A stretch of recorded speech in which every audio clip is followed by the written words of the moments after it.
All right, ladies and gentlemen, welcome to another edition of the broadcast. This is the Global Reality. I'm your host, Josh Reeves. This is the Friday, September 28th, 2018 edition of the broadcast. Here with you yet again for another show. Good to be with you. Thanks to everybody being out there and listening as per usual, wherever you're tuning in, however you're tuning in. If you're listening in the archives, if you're listening on YouTube, however you choose to listen, thanks and welcome to the broadcast. Thanks for being here. This is another one of those shows. I don't know. We're going to see where it goes. I don't know. I don't have anything set in stone prepared to talk about. I do, however, know that I've got a million, as I perpetually do, I have a million tabs open on my browser here that probably contain hundreds of news stories. So, there's always things I can get into and talk about. So I'm just going to let it rip and get into it here with you tonight for a little bit. And then I got to get back to doing working on you-know-what. And we're getting closer and closer to the release of the first official trailer for the Spellcasters 2. Like I told you in the last show, when you see that trailer drop, you'll know we'll be within 45 days maximum of the film being here. So trailer is coming soon, so get ready for that. Thanks to everybody that helped us. Well, it's still going on. I mean, it's kind of this, to me, this is the anniversary month, the official 11-year anniversary for the show. Was on Wednesday, because like I told you last time, I really did that. So I just got thrown off, man. I was a day off there for a little bit. I thought the 26th was on Thursday, but it was on Wednesday. So thanks to everybody who helped us celebrate that. And thanks for all the messages, congratulations messages and all that and everything you guys sent.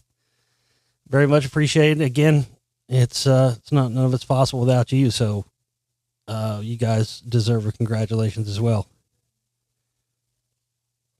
because it is a two-way street here. I want to give a congratulations out to Jennifer. Jennifer in the UK. Jennifer was our prize winner, first level, I guess, shall we say, prize winner for our 11-year anniversary fundraiser that we have going on right now in celebration of our 11 years and to cover our operating costs for the month. So thanks to everybody who do contribute. Jennifer contributed the $300 amount, and she got the prize pack. So congratulations to her. Be looking in that to have that in your mail. Probably take a couple of weeks. You're overseas, but it'll be coming your way soon. But hey, I was going to let you know, we still have the grand prize, which is the $500 or more contribution, which is that amazing, gigantic fucking Amazonite on Smoky Quartz on a stand piece. I had that thing priced at $1,500 for the longest time. I mean, it could be worth twice as much as that. It's just hard to say. But because Amazonite and Smoky Quartz are so hot right now, the prices are, fluctuating. If that's a huge, I mean, I've sold quite a few of those pieces in my little side gem and mineral thing that I do. Let There Be Rocks. And I sold a few plates and a few, but that one's, I've never seen another one like that. Came out of an old collection that I got one time off eBay or something. And anyway, I marked it down to $750, $800 or something like that just to get it out. But I mean, so if you contribute $500 or more, man, you're getting a deal getting that piece. But it's anyway. Well, my point of bringing that up is that I was going to have that. It was only the contest for that was only supposed to go until midnight the 26th, because I was a day off. I was like, you know what? Of a day off, I thought it was Thursday. It was Wednesday. Some people don't get paid until Friday. that kind of thing. So we're going to go ahead and extend the deadline for the grand prize since no one's claimed it yet. One person contributing $500 could take it. It's up for grabs right now. We're going to continue that and allow that to be up for grabs until midnight on Sunday night. So in case maybe you're hearing this a day late, whatever it might be, you have until Sunday at midnight if you'd like to snag that prize that's still up for grabs. Please, somebody grab it. Because if not, it's going to go back for sale at the price it was, and it's going to be considerably more than what you'll be able to grab it for now. So there you go. What else? What else do I need to bring up? I feel like there was something last time that I wanted to bring up. You know how that is. It happens in your regular life all the time. It happens when you're talking to people, or you're like, oh, I got to remember to tell so-and-so this next time I see them, or next time I talk to them. And then what happens? You talk to that person about everything but that thing you told yourself. Oh man, I forgot to tell them about that. Anyway, I don't remember what it was. I feel like there was something last time I didn't bring up that I was going to bring up. Who knows what it is? But anyway, yeah, back to that, the crystal mineral thing. And also, while I bring up our winner there, Jennifer, I gotta give a special shout out. First of all, as I said in the last show with the celebration of the 11 year, it really is a big thing. It really is something that this show and my work has been able to continue because of you, the listening audience. And the fact of the matter is, you know, it's strange how my listening audience has always stayed about the same. It's crazy. It's never been huge. It's always kind of stayed at the exact same number. But I like that because, listen, to be honest with you, there's not a lot. There just aren't a lot of people that are, are able to deal with this kind of information at this level. It just it just shuts some people fucking down. So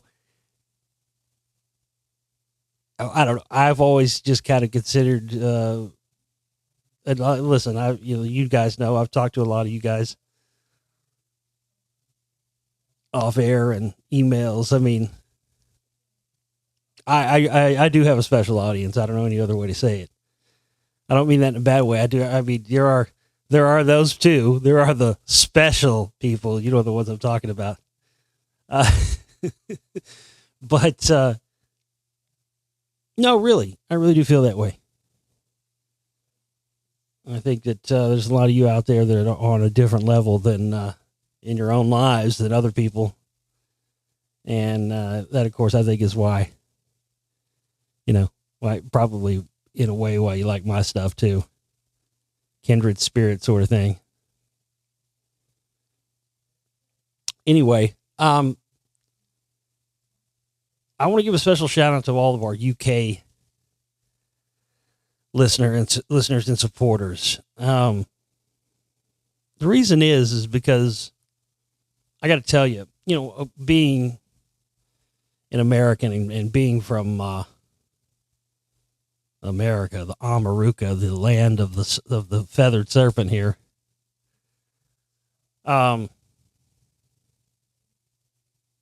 That's predominantly for a long time where the majority of my supporters and stuff were coming from. But I think it was like right around the time I did Lost Secrets of Ancient America, Volume 1.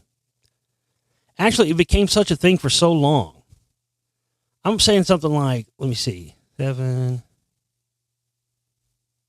I would say something like the first 5 or 6, 7 years, maybe 6 years. We didn't have any supporters from the UK. And it was like giving me a complex.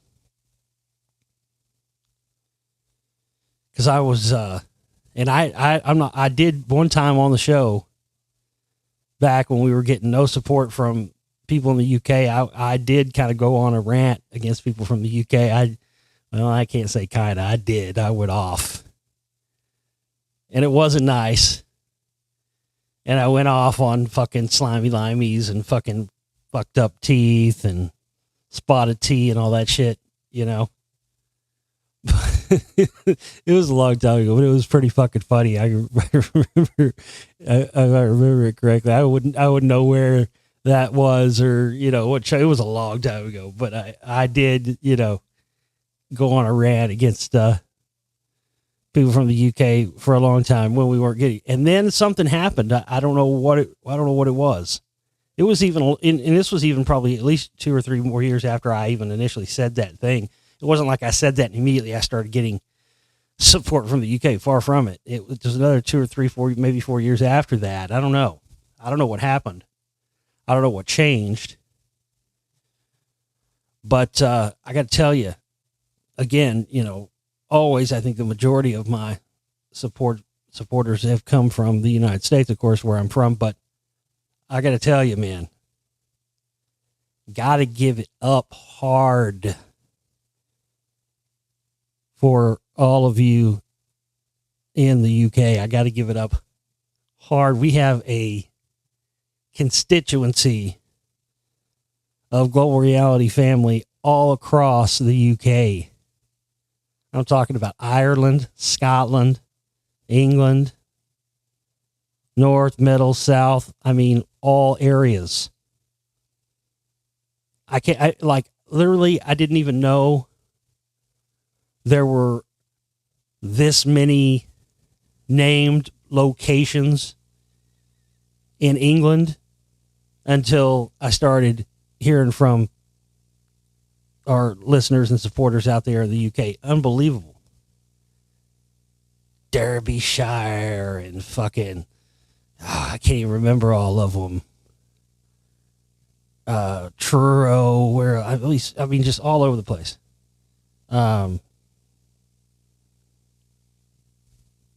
Where else? Oh, I can't even remember all the places, all the names of places. But anyway,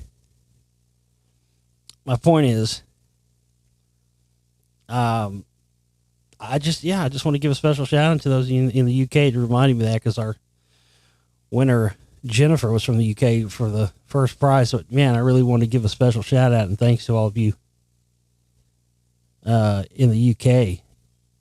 Seriously, you guys have come on strong from there being, I mean, like I said, I can remember, but I've been on air 11 years now, but that, like I said, there was a short period of time in the early days of the show when, you know, we were getting done.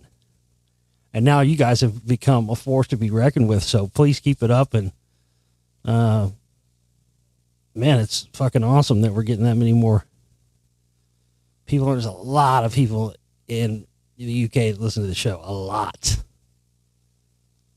A whole lot. But I mean, we got listeners all over the globe. I don't want to discount it. Literally, I've seen the stuff that's come in and in the analytics and stuff. It's bizarre. There's one country in I can't remember what country it is. There's one country, I can't remember, Kazakhstan or some shit like that. I don't know. I don't even know. There's some country where we have one listener in this fucking country where you can't even believe they could even get my show there. It's bizarre. But, yeah, Israel, Russia, Africa, places where they, don't speak English, tons all over the world. It's bizarre. It blows my mind. But, like I said, I don't know how, maybe some of them came in. I'm sure probably not a lot of them, but there may have been some that came in because I did that UK TV Channel 5 thing. And, they put my website and everything on there. So it could have been that. Anyway, I just wanted to give a special shout out and give special attention. I mean, everybody that supports my work and supports this work is important, but that's also my point. We need people supporting us from all over the globe because we have people listening from all over the planet. So, but for the most part, the majority of our support comes from almost exclusively from the United States and the UK, but some from Canada and Australia and stuff too. So shout out to everybody everywhere that supports us. And it's awesome that, that's really the main thing I've always wanted to do. And the main thing that I'm glad to see has happened, here now for the past 11 years is that, we got people of every color and every, sexual orientation and race and everything else that listen. And, when you're listening to this type of information and you see what I'm trying to achieve here and what I'm trying to do, what I'm trying to expose with my work and the films and all this information, you really start to understand. Again, that's why the whole reason why I called it the global reality to begin with was because all the shows at that time and everything that I was seeing from everybody else that was talking about this information was 100%, what's the word? America centric. That's what it was. It was, everything was just revolving around the United States of America. This is not the center of the fucking universe, please. It's a big fucking wide world out there, and this stuff can't just be targeted at one country or one piece of land or one, type of people who speak one way versus some people over here speak a different way. No, it affects all of us. We're talking about shit here on a global scale, so you have to be inclusive of all the people, in the world. So that's the greatest thing for me is that people have gotten that and have understood that about my work. And so the people that are my biggest followers and fans and supporters and stuff, I know stupid as it sounds, man, as it cheesy as it sounds, we are doing something here. More than I ever thought we would do. Honestly. But, yeah, man. Got to keep on keeping on. I'm just going to see if there's any comments that I needed to comment on. Lots of comments from the last two shows. Somebody said, "Holy shit on a pita." Another classic quote for the list from Josh. Love this stuff. Like, oh yeah, you hadn't heard me say "holy shit on a pita" before? Oh, fuck, man. That's been in the repertoire for many years. It's one of my favorites, one of my go-tos. It's one of my regulars. I say that one in, off-air, regular life stuff all the time. I've been saying that one for years. It's a good one, though. That's why it stays there. It's why it's in the bullpen. You know what I mean? Somebody else like this, they love it when I say ass hat. Some of these things, some of these epitaphs, I don't even think about them when I say them. I got a million of them. I can just rattle one off, I'm very discriminatory about it. I have, certain, what makes me differentiate between calling somebody an ass hat or calling somebody dick cheese? You know what I mean? It's just it's a thing, it's like a fucking, as soon as you look at a certain guy, that's a dick cheese. What about this guy? Well, that guy's definitely an ass hat. What about this guy over here? Well, that guy's definitely a fucking, shitbird. Shitbirds, ass hats, and dick cheeses. Story of my fucking life.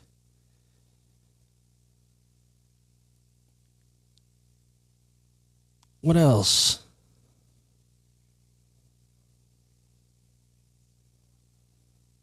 I don't know.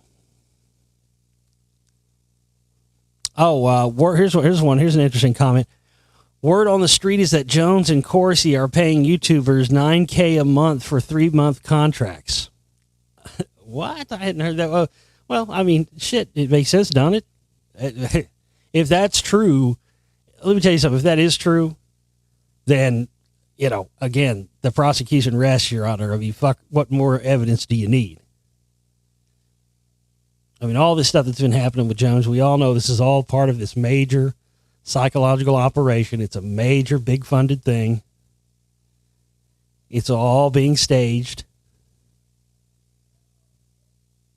And if they're paying YouTubers $9,000 a month for 3-month contracts for what? To do shows on their thing or something? Well, I mean, that's all the proof you need. They are putting major, big bucks behind this, the newest level of this psychological operation pertaining to Jones. And it wouldn't surprise me in the least bit. I don't know. Again, I don't know if it's true, but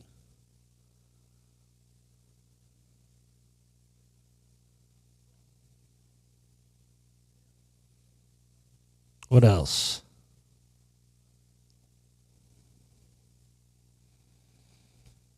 Someone said, for what it's worth, I consider your findings to be some of the more interesting findings, and I thought the radio show on the Georgia Guidestones was really interesting. I looked up the interview you built a lot of those clues out from and watched that a few times until it sunk in. You did a great job on piecing that one together. Well, thank you. What he's referencing, yeah, that's, very rarely, and I mean very rarely, do you come across a piece of information like that that makes you feel like you should be up here on every show bringing it up? And that's how I felt when I pieced all that together. If you haven't seen that video, look that up. It's on my YouTube channel. I think you type Josh Reeves, Georgia Guidestones, it'll probably come up.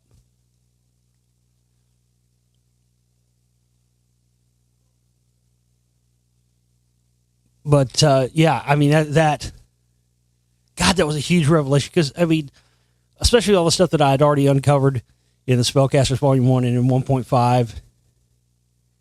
And then, just all the stuff, all the disinfo and a lot of the stuff that people have made up without absolutely any stuff at all pertaining to the Georgia Guidestones. And anyway, I don't want to spoil it for you. And I laid it all out in that video, but yeah. Scientology, L. Ron Hubbard, Georgia Guidestones. What more to say? Yeah, I agree. That's a huge piece of information, and you're right. That's one of the few pieces of information that I feel like I just want to tell people about all the time because I feel like it just didn't get enough attention. So check that out. This person says, Josh, perhaps hit up Courtney's pop for info. He likes to talk. Oh, well, he features prominently in my new film, sir, if you hadn't heard me talk about that. Don't worry. I don't need to talk to that guy. I know what he is. I got him laid out. I've cracked the nut on her father more than anybody else ever has. And you'll see this information in the Spellcasters Volume 2. You won't believe how many decades he's number one, he's not to be trusted. I'm not going to have him on. I'm not going to talk to him. I've listened to so many interviews and have so many interviews with him I've listened to and have dug into his past and his beginning. I've uncovered stuff about him. Much of it he admitted to himself anyway, because like you said, he likes to talk. But he said this stuff spread out over so many years in so many different places that he was never expecting that somebody like me was going to come along and piece it all together. And there again is another one of the reasons why you have one of the many, but another one of the reasons why something like this takes so long. Literally having to piece together things across multiple decades. You got to understand. I don't think that, he's written all these books about, and supposedly makes all these claims about knowing that Courtney Love was involved in in the murder of Kurt Cobain. Yet he never, ever, ever gives any information on what exactly that is, and never adds anything additionally to the story. There's a reason why. You'll find out in my film. He is a major player. The guy's been a major player across multiple decades in psychological warfare and in MK Ultra and in mind control programming, specifically with pop stars. And this thing, this thing stretches across fucking decades. By the time you get done watching The Spellcasters Volume 2 and then Volume 3, you're going to see me draw a direct line across decades with the Paul McCartney thing, Kurt Cobain, the Grateful Dead, the grunge explosion, why so many of those people have died, with Courtney and her dad intertwined in all of this shit across multiple decades into the modern day, interconnecting with the drug trade, interconnecting with the child sex slave rings. This is why this is fucking taking so long, y'all. I have uncovered a web of shit here that I'm trying to somehow put into two cohesive films so you can understand it. That's so thick and deep and murky and so has been going on for so long that it's almost impossible to make something coherent with this information in. So that's been part of the struggle, but we're almost crossing the finish line now. But dude, don't worry. Yeah, you're going to see, dude. Yeah, he's a major player. Major CIA player. Major CIA player. And he'll sit there and deny all this stuff. It's hilarious. Let me find that thing. I'll read this for you. He'll deny he's Hank Harrison, her dad, will deny he's CIA all day, right? Yet the first thing you see, if you go to his website, literally, the very first thing that comes up is a quote from another connected guy. Harrison was no hippie drug addict or pothead burnout. He always looked clean. In fact, he was a trained shrink. Oh, that's another thing you're going to see in the film that I've uncovered. Many of these guys that were supposed psychologists and psychiatrists, being a psychiatrist, many of them, the common thing they would do in MK Ultra is give their high-level operators the cover of being a psychologist. And Hank Harrison was one of those. And the guy that came directly out of MK Ultra that was involved in this secretive program that Hank Harrison was involved in as a child, which has been described as something like out of the X-Men. And it's generational. It's been spread across. It's unfucking believable. I'm sorry, let me read this again. Harrison was no hippie drug addict or pothead burnout. He always looked clean. In fact, he was a trained shrink. The first time I saw him, he was wearing a seersucker suit and a bow tie and was carrying an attaché case. I could venture a guess that Harrison was a CIA operative or a Saul Alinsky graduate in charge of organizing bands. David Crosby. Who, of course, like I said, another one of those from the whole, that sort of Laurel Canyon 60s era, and everybody, fucking everybody who was anybody, David Crosby or fucking Frank Zappa or, what's her name? Her dad was Joan Baez. My God. Major MK Ultra. Her dad was a major MK Ultra operative, and she was a victim of that stuff. But Hank Harrison, her father, he'll sit there and deny all day he was CIA, but yet first thing you see when you go to his website is that fucking quote from David Crosby saying he was. I could venture a guess that Harrison was a CIA operative or a Saul Alinsky graduate. He was a Saul. He was an admitted follower of Saul Alinsky. Don't know who Saul Alinsky is? Look that up. But he was essentially, it's crazy, man.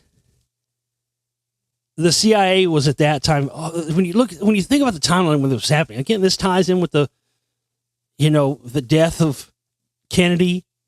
Think about that. November 1963, Kennedy assassinated. By February 1964, at the newly named JFK Airport, the Beatles land. And the whole thing with the Beatles, too, that I've uncovered is it was much more than just a MI5, MI6, the standard stuff that everybody says, the Tavistock stuff. It's beyond that. The CIA was instrumental in the whole Beatles mania explosion, and the youth program that Hank Harrison was involved in, which was, again, it's this crazy MK Ultra program where it basically allows the MK Ultra stuff to spread like a virus and spread. And Courtney was programmed during that too. But yeah, I think it was freshman year of college. He was, there he is with Phil Lesh, the bass player from, would later be the Grateful Dead. Back then they were called the Warlocks. And you know what a warlock is, right? It's perfect combination in with my film, the theme here, the Spellcasters. And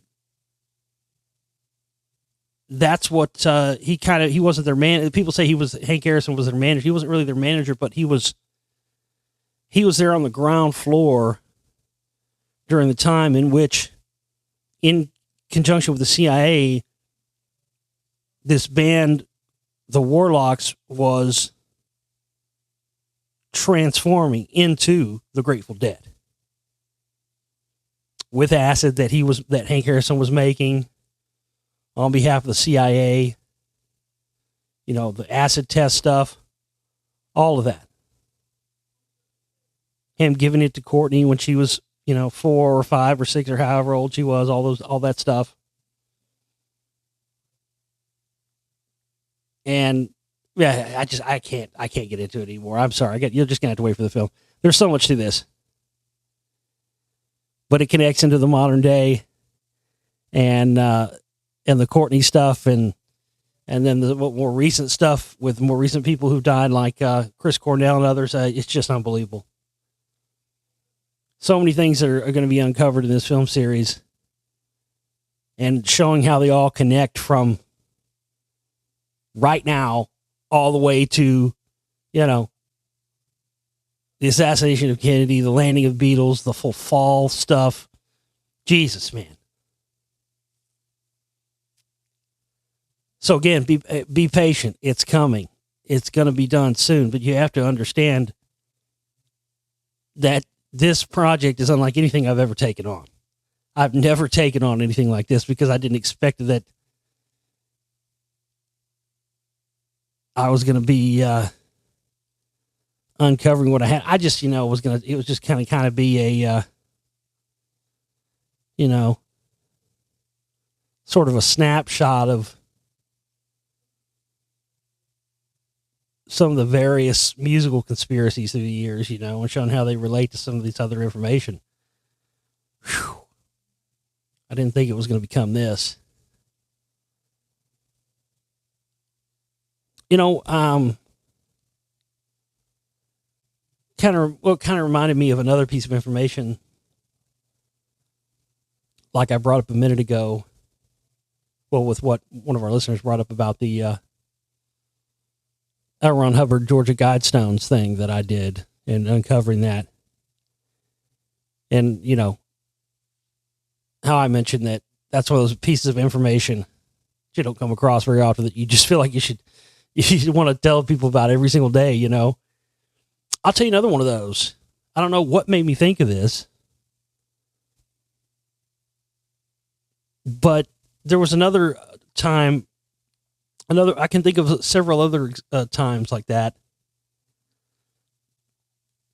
And they generally always come during the course of when I'm making a film, you know, as I talked about on the 11-year anniversary show, one of the big ones for me during that time was the stuff I found out, you know, about how Henry Kissinger wanted for war crimes in all these countries, never brought to justice. And then the day that he's finally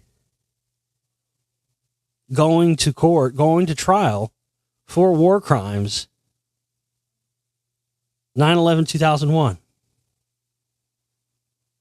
And why, you know, again, I've never been able to find anybody who can give me any logical explanation as to why an attack on the World Trade Centers would make an unrelated trial just go away because it happened. But that's exactly what happened, folks.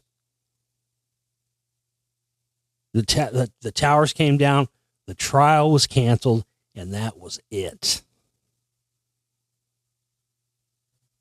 No more Henry Kissinger and any more war trials or anything else ever since then. And that was one for me that I just felt like was so huge I needed to bring it up all the time, because I just don't feel like and I still don't feel like we have an appropriate explanation for that, other than just to simply say, you know, he's a high level fucking guy. He's one of the fucking most powerful guys on the planet. I mean, he knows where every single body is buried. Okay. Point made. But yeah, and pretty much with every project, every film and everything, just, you know, you get one of those. They don't happen all the time. But one that happened for me during the course of making the Secret Right Volume 1 and 2 was some of the discoveries I made of the people who were initially involved in the formation of the Council for National Policy. As I talked about in the last show, you had this guy fucking, what was his name? Tim LaHaye. Which, have you ever seen a picture of Tim LaHaye before? I mean, look up a picture of Tim LaHaye. I want you to see what this guy looks. I call him a pig demon. That's what the guy, he looks. I don't think I've seen another person in the flesh. I don't think I've ever seen another human that looks like a fucking demon. He looks like, you ever seen that movie? It was one of my favorites of all time. I've talked about it many times on the show. Would you ever see Maximum Overdrive?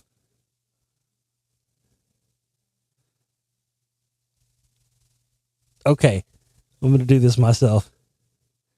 Truck from Maximum Overdrive. There it is. Oh, I love it. And you might remember, if you type in truck from Maximum Overdrive, hit Google Images, and you'll see that big fucking truck with that big green goblin demonic face on it. Okay, so have that up in one tab, right? Then in another tab, open a picture of Tim LaHaye into Google Images, okay? And then have them side by side.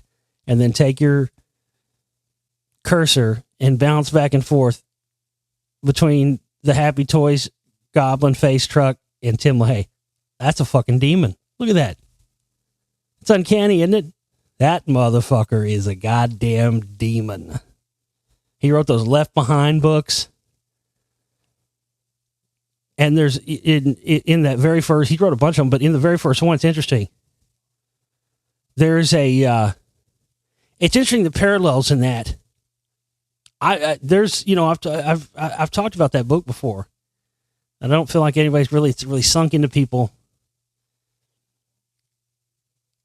This is how fucking deep and far I've taken this research, folks. I've actually read that son of a bitch's books. I've actually read fucking Tim LaHaye's books. And in that Left Behind book, there's, it's crazy, man. It's crazy. Because there's almost some like Project Bluebeam, false flag, alien invasion type stuff that goes on in it. Because people are getting fucking raptured out, you know. And other people are getting Left Behind. That's the title of the book. And there's a conspiracy theorist guy, like there's an Alex Jones type of character in the book. And he's a conspiracy theorist guy, and he's telling everybody that the Antichrist isn't real, and it's some kind of government hologram, whatever type of thing. And then you know what fucking happens? The fucking Antichrist fucking kills the fucking conspiracy theorist guy, the Alex Jones type guy. Literally, man, it's in there. And so he founded the group. And as I told you in the previous show, the seed startup money from that came from H.L. Hunt, the Hunt oil family, big here in Dallas, and who the whole if you ever, man, when I was a little kid, I mean, talking about people who think America is the center of the universe. When I was a little kid, man, when I was like 3 or 4 years old, a little kid, at that time, late 70s, early 80s, you got to remember, man, Dallas Cowboys were winning Super Bowls back then. The TV show Dallas. I mean, I thought Dallas was the center of the fucking universe when I was a fucking little kid, man, because, you turn on TV and everything's. But that's what the whole Ewing oil family from that TV show Dallas that was shot here. I lived not far for years from where that they used to shoot at the South Fork Ranch. And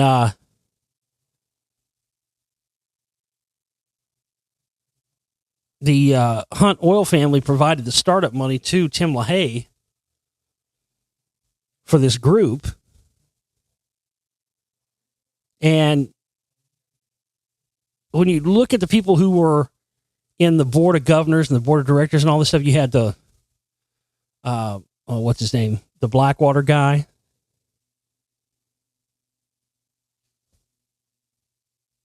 Prince. Well, his parents, who were both CIA, were on like the board of governors for the CMP. They were when it got started up, they were CIA. And it's interesting when you look at the people who started the group and who were the ones who were, when you're in a position like that, if you're on the board of governors, board of directors, I mean, that's the upper echelons of those groups. Just like I was talking about in the previous episode, with these different groups, whether it be the CMP or CFR or whatever, you have compartmentalization. You have people at different levels. Some of the lower levels don't know what's going on at the highest levels, vice versa. But the people who are on the board of governors and board of directors of these groups, when you look at their pedigree and you look at their connections versus it's wild when you look at some of these member lists and some of the ones that have gotten out of the CMP, and you see that it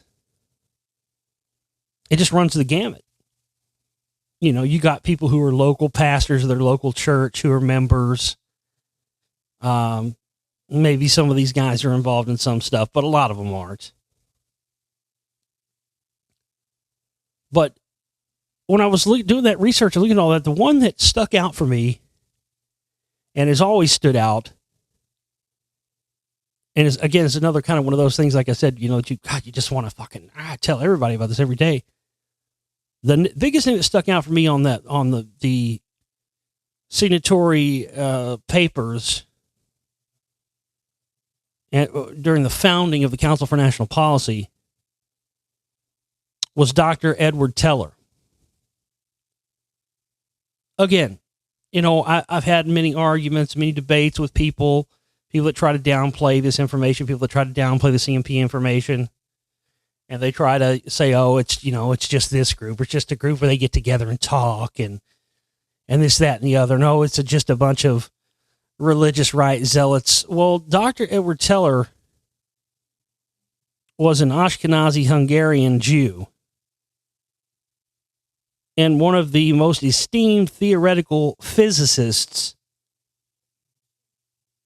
in history, ladies and gentlemen. He was a member of the Manhattan Project. They call him the father of the hydrogen bomb. He's on the board of governors. He was one of the founders and signatories of the Council for National Policy, ladies and gentlemen. What is a Hungarian-born theoretical physicist, if they're just an innocuous little group? Edward Teller was also CIA. So again, there again, we see that the founders of this group weren't just,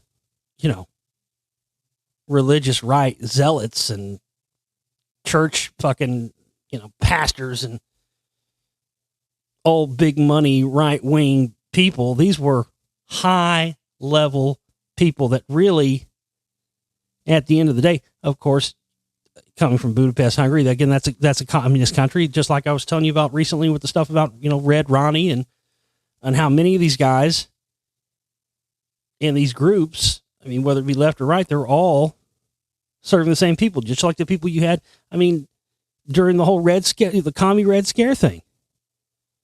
Ronald Reagan was one of those, pointing out people and reporting people in Hollywood for being communists, and then behind the scenes, he was secretly communist. But he's scoring points with the establishment by turning in people that he knew he was were communists because he was one himself. Edward Teller, Hungarian-American theoretical physicist, was known colloquially as the father of the hydrogen bomb, although he claimed to not care for the title. Yeah. Who the fuck wants to carry that around? You know what I'm saying? That's not going to get their panties wet at a party. Hey, how you doing? I'm Edward Teller. I'm the father of the hydrogen bomb. That's not going to get you laid.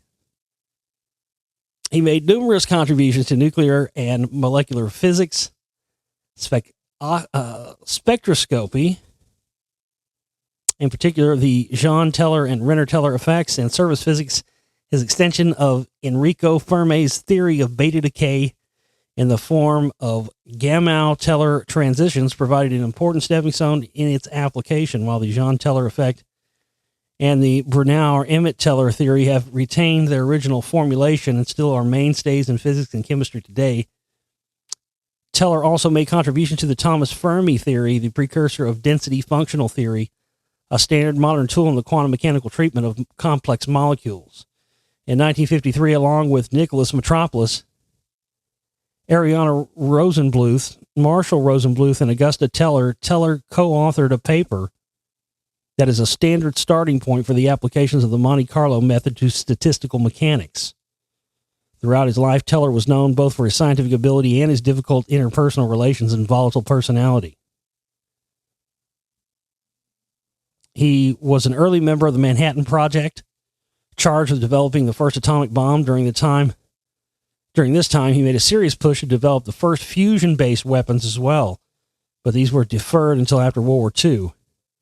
After his controversial testimony in the security clearance hearing of the former Los Alamos Laboratory Superior J. Robert Oppenheimer, Teller was ostracized by much of the scientific community. He continued to find support from the U.S. government and military research establishment, particularly for his advocacy of nuclear energy development, a strong nuclear arsenal, and a vigorous nuclear testing program. He was a co-founder of Lawrence Livermore National Laboratory and was both its director and associate director for many years. In his later years, Teller became especially known for his advocacy of controversial technological solutions to both military and civilian problems. Pay attention here. Including a plan to evacuate an artificial harbor in Alaska using thermonuclear explosives in what was called Project Chariot. And he was a vigorous advocate of Ronald Reagan's Strategic Defense Initiative. Boom. Boom. There it is, folks. There it is right there. Another one of those reasons why he was behind. See, that whole thing, remember the Strategic Defense Initiative was what they called the Star Wars thing, where they were supposedly going to put satellites in space to shoot down Russian missiles, and then you never heard about it again? And people just, they never did it. No, they did it. They just did it in secret. And this was the beginning, the early days of space-based weapons, which leads us to now. And everything I've been telling you about the CMP being behind Trump and getting him elected, and the coming necessary false flag that Alex Jones has been talking about to, kill the secret Obama martial law we're under and have a good, loving Trump martial law, they're going to need some pretext. And this is what I've been telling you. This is the stuff I've been trying to get you to understand. Is that whether it's asteroids or whether it's invading aliens, whatever they decide to roll out on us, all of this is going to be for the installation of space-based weapons that they're going to sell us, that we need to have and do away with all these treaties. But it's going to be turned around and used as the ultimate enslavement weapon for all of mankind. This is what they're trying to achieve. And this is one of the reasons why something like, the father of the hydrogen bomb and the fucking theoretical physicist being on the board of governors of the Council for National Policy is important. This is not these guys have more CIA and more high-level government operatives in this group than any of the other groups combined that you can name.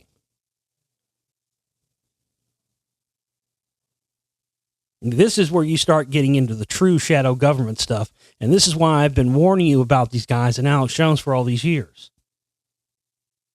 Because he is the true mouthpiece and voice of disinformation for the new shadow government, who is there to tell you lies and blame, these unnamed people, the fucking globalists or fucking, the deep state and all this bullshit. He's working directly for the people who have been trying to take over the United States, do away with the Constitution, install their own shadow government and run it the way they want to. And they're going to put him in a position of power if they pull this off. No one else out there's put this together the way I have. I didn't for many years know why even all this information I found was important, but believe me, now I do.